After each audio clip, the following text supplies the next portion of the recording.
Meus amigos, Ibovespa batendo nos 150 mil pontos pela primeira vez na história, um recorde histórico aqui na nossa Bolsa de Valores. A gente vai ver por que isso está acontecendo, mas ninguém mais fala do Kit Lula. Não sei se você lembra do Kit Lula, que era o combo de ações que poderiam surfar o novo ciclo de consumo popular, impulsionado pelo aumento da renda, de políticas sociais.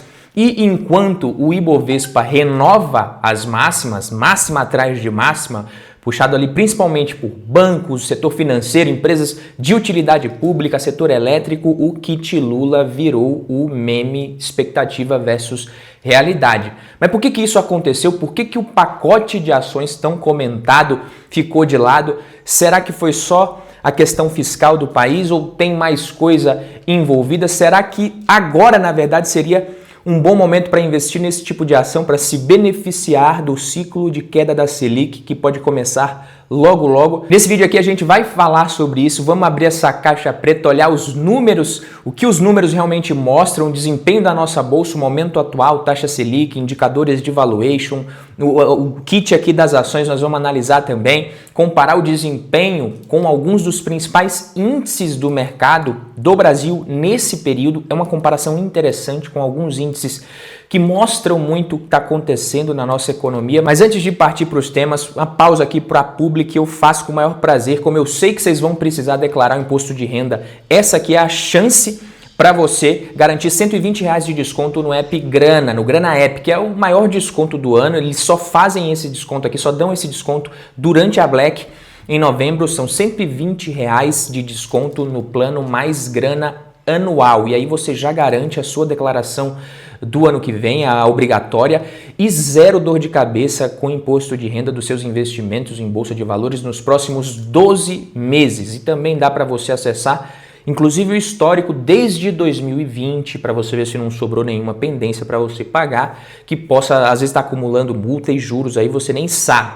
Beleza? Esse aplicativo aqui é parceiro da B3 para o cálculo de imposto de renda. Se você não quiser preocupação, dor de cabeça com o imposto de renda da Bolsa, a hora de você aproveitar o desconto é agora, o maior desconto do ano. Basta você clicar no link ou apontar o celular para o QR Code que está aparecendo aqui na tela e usar o cupom BLACK. Agora vamos lá, vamos entender o que está acontecendo aqui. Primeiramente, como que está a nossa Bolsa de Valores? 150 mil pontos, o Ibovespa ultrapassando essa marca aí, renovando recordes, com os investidores de olho no que vai acontecer a semana, uma semana muito cheia, que traz ali mais balanços, mais resultados das empresas e a decisão da taxa de juros do Copom. Muita coisa para acontecer essa semana, mas basicamente o que a gente tem é a inflação indo mais para próximo da meta, mesmo que usando ali a margem de erro, digamos assim, né, a banda de tolerância. Você tem taxa de juros caindo nos Estados Unidos, juros futuros também caindo por aqui. Selic, taxa Selic no Brasil podendo começar a cair em breve.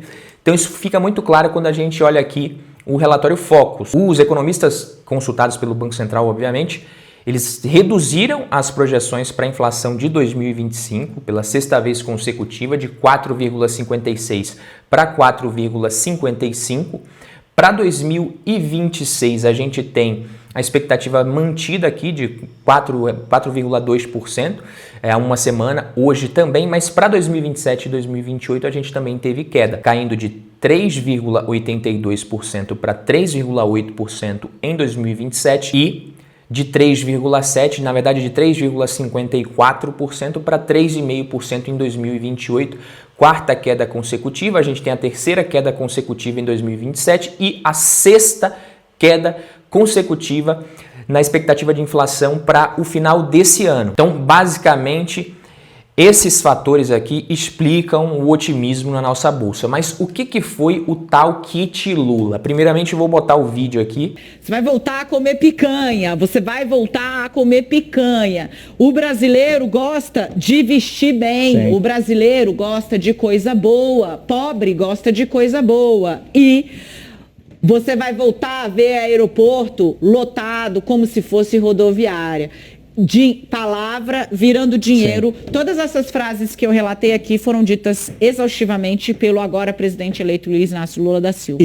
E é o seguinte, ó, em novembro, final de outubro, comecinho de novembro de 2022, a gente teve a divulgação desse kit Lula, que foi um apelido para um grupo de ações que seriam beneficiadas pelos programas propostos pelo novo governo eleito, ações de setores de varejo, construção, educação, transporte. Naquele momento, muita gente tinha expectativa de que você teria um real que iria seguir se valorizando frente ao dólar, entrada de capital na nossa bolsa, juro caindo. Naquele momento você tinha esse sentimento de que o Lula seria mais moderado, vindo mais para o centro, algo parecido com o primeiro governo dele. E aí a Daniela Lima, da CNN, noticiou até com um certo vigor ali, apontando a valorização daquelas empresas no dia seguinte como um reflexo da materialização da expectativa daquelas promessas, como um reflexo ali de uma possível recuperação da confiança no consumo.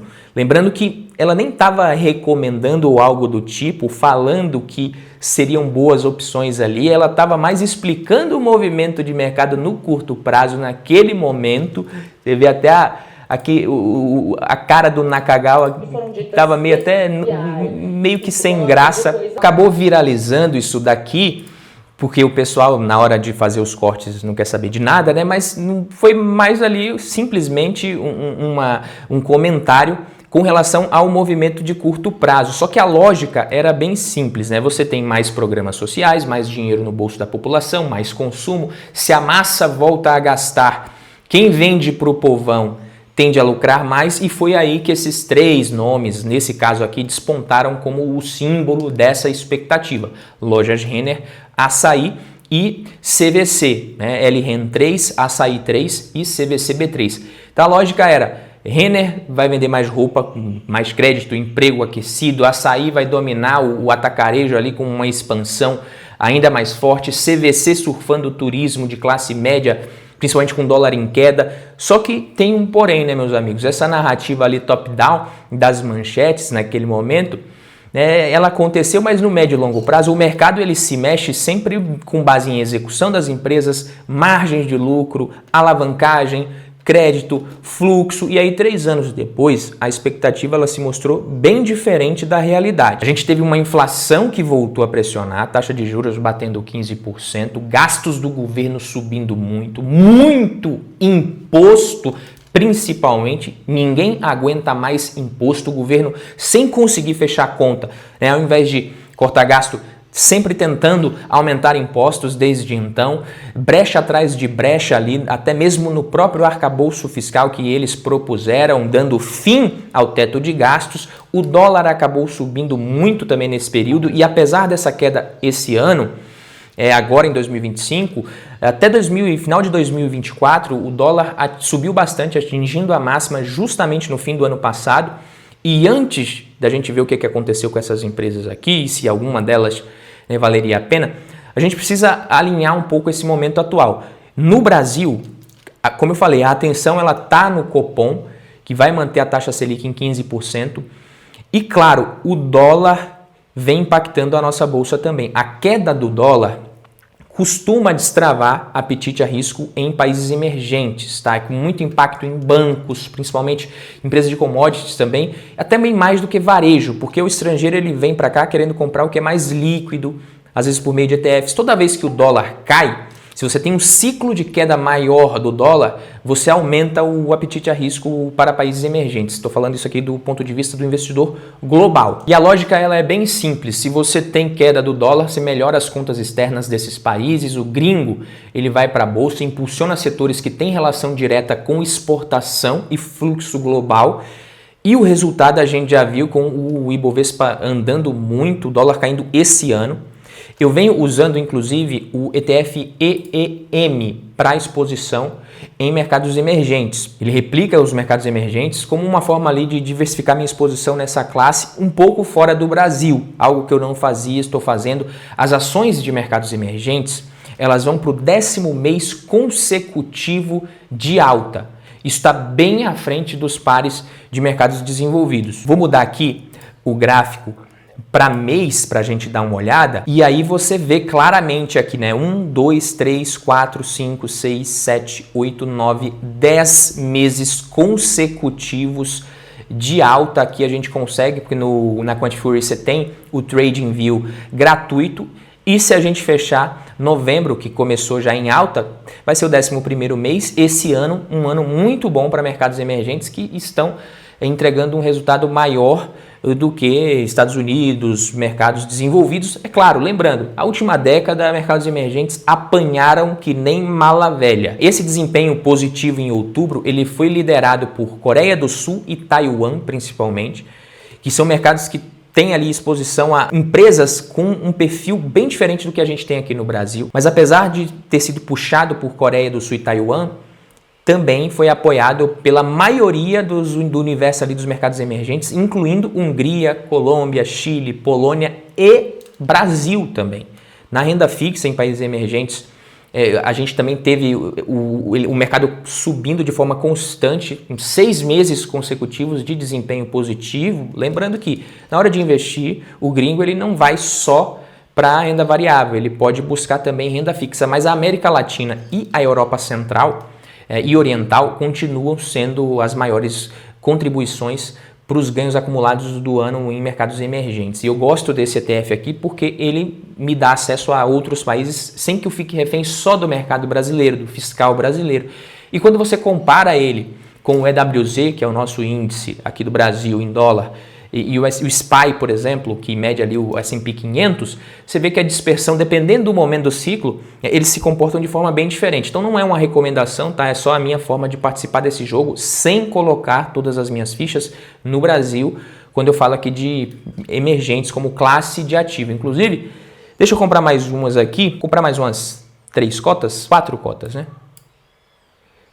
Então no total aqui, 11 cotas já de EEM desse ETF. Lembrando que eu tenho mais cotas na minha conta caixa. Aqui na Quantifury você tem a conta de trading, que nesse momento na minha carteira só tem esse ativo, mas na minha conta caixa eu tenho outros ativos. Tem ETF de ouro, de S&P 500, tem renda fixa em dólar, e BIT, né, o iShares Bitcoin Trust, que eu invisto também aqui pela corretora. Dá para você investir em Bitcoin também, diretamente inclusive, sacando para sua carteira pessoal. Estou usando a Quantifury para investir em dólar em ativos globais, stocks, ETFs, principalmente sem taxa, sem comissão, sem spread adicional no câmbio, o que é muito bom. Então, basta você clicar no link aqui na descrição, abrir sua conta usando o cupom BADU, que fazendo seu primeiro aporte você pode receber até $250 em ETFs para você começar a investir, negociar também de bônus.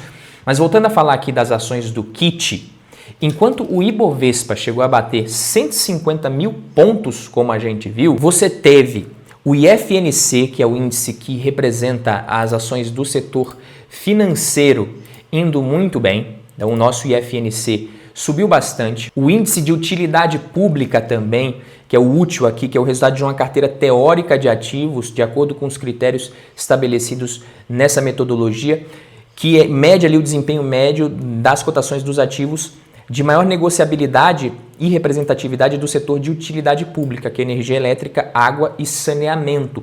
Indo muito bem no período também, o índice financeiro, como eu falei, só que o índice de consumo, que mede justamente a representatividade, o desempenho médio dos ativos de maior negociabilidade e representatividade dos setores de consumo cíclico, consumo não cíclico e saúde, não foi muito bem. Então eu trago aqui a comparação desde o dia da divulgação ali do Kit Lula, e você tem que desde então o índice de utilidade pública ele subiu mais de 53%, o setor financeiro subindo 38%, quase 40%, o nosso índice da indústria subindo cerca de 30% e o índice de consumo caindo mais de 17%.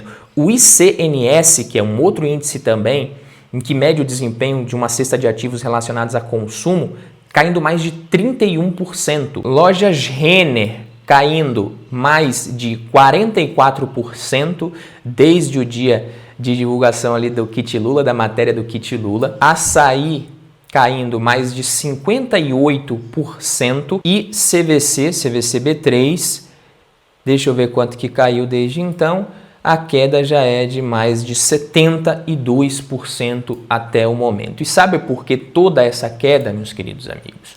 Porque ciclo de consumo só decola quando a renda cresce, os juros caem de verdade. Tá? O kit ele sofreu muito mais com juros e inflação do que ganhou com aumento de gasto público ou qualquer promessa.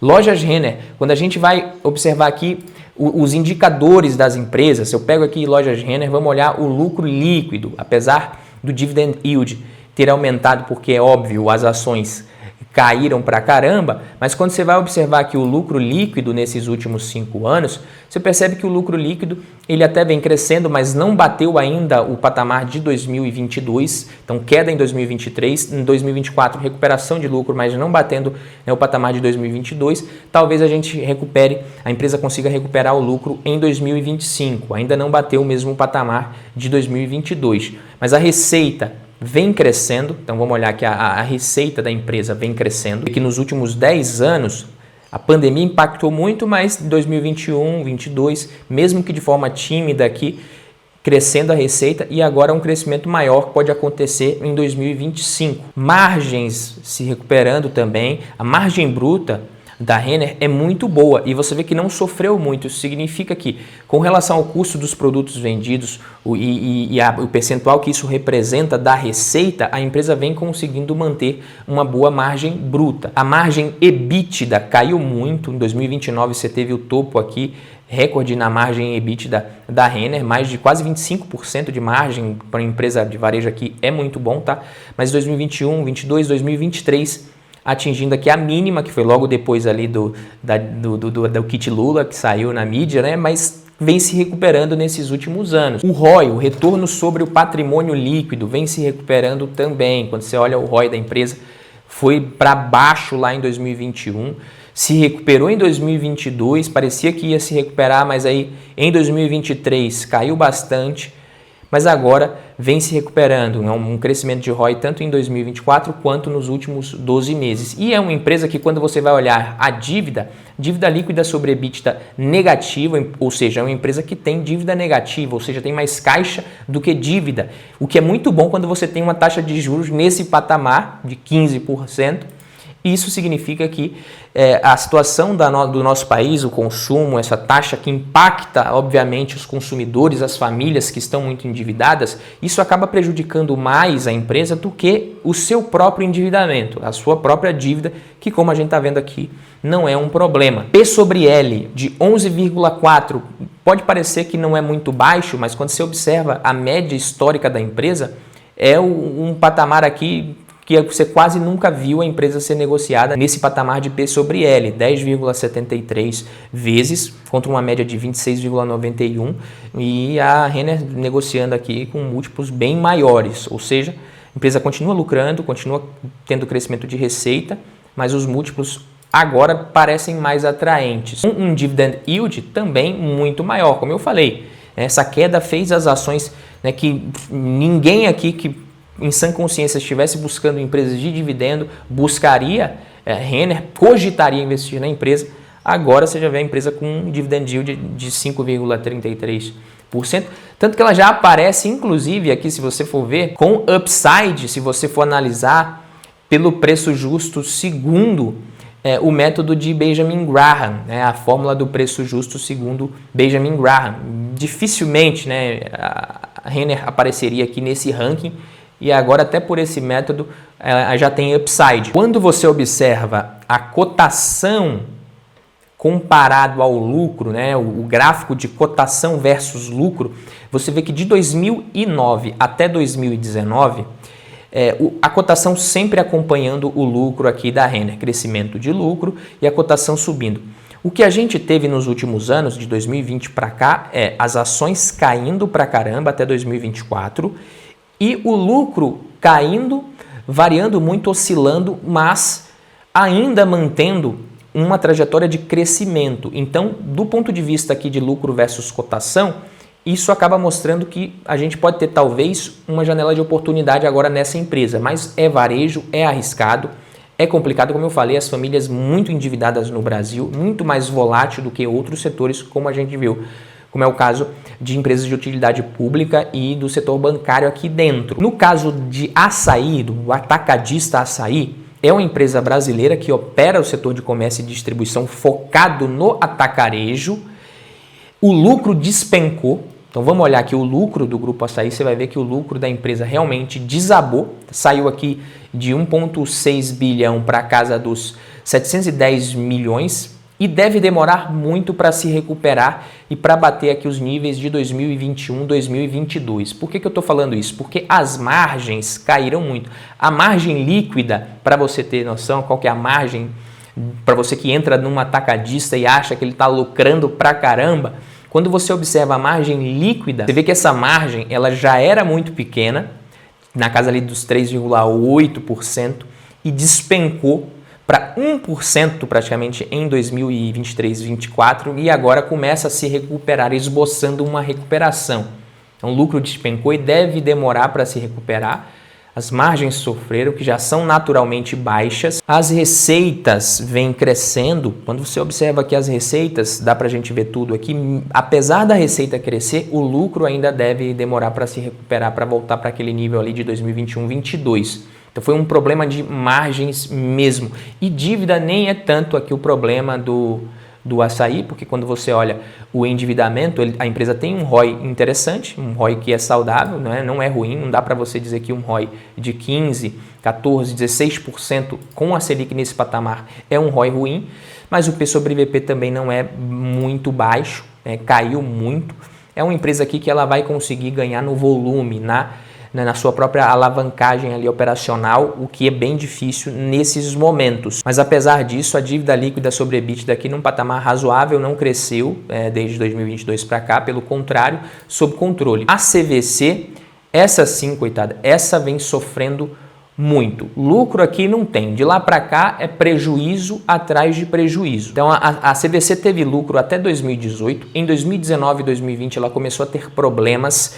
Então ela teve lucro ainda em 2019, mas 2020 você vê prejuízo de mais de 1 bilhão, prejuízo em 2021, 2022 e em 2023 e apesar de ter diminuído, ela ainda está rodando no prejuízo, longe de ser o que foi até 2019.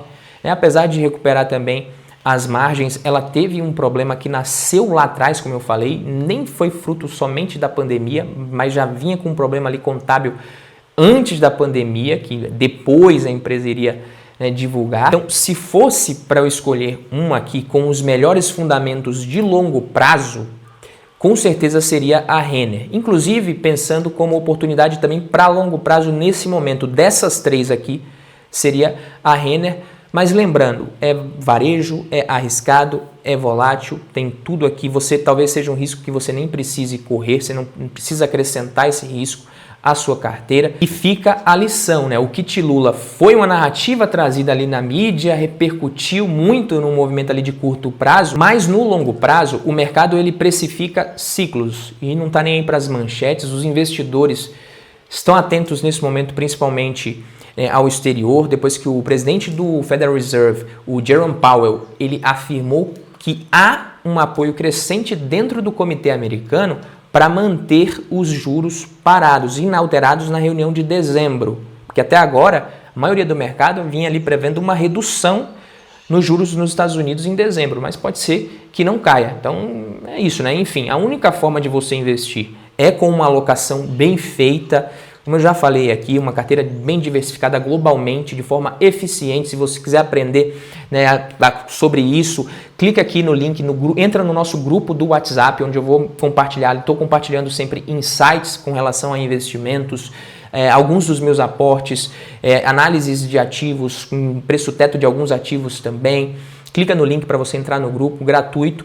No Brasil, banco, setor elétrico, segue sendo aqui o Porto Seguro mesmo, não precisa inventar moda. Itaú, você tem o Itaú aí superando o Petrobras e terminando o mês de outubro como a maior empresa da nossa Bolsa de Valores em valor de mercado.